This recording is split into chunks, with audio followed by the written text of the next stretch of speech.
kadang chanya don ding nei pe na kamal zini ane hinsa na kasaboni ane melfuna ka geldo zing zingin ka hemil mong mong po ka geldo zing zingin ka mil thei mong mong po hung yin sa ta san kappa phat thei chan hi hung yin hat sa ki ta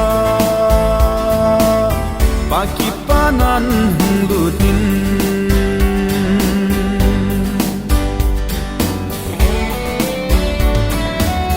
kadamoni ane gyal kho na kaso channa ane vilna kamin zala na tom panna ho kamin seile lovana na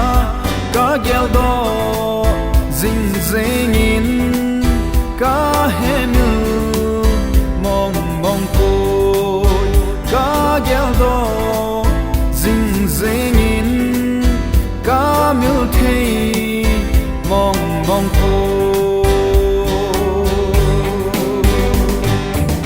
hung yin sa ta san kappa phat thei chan hi hung yin hat sa ki ta pa ki panan lu tin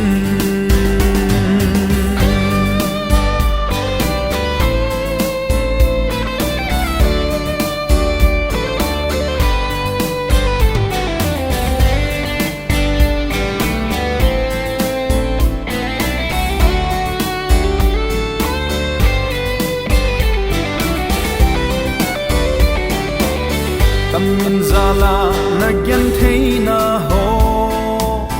kangan se na ana gun chu na kamin zala zum na tho na ho nei ngai lut na zo se ya bon chan ka gyal do zing zingin ka hemil mong mong ko ka gyal do zingin ka mil thei mong mong ko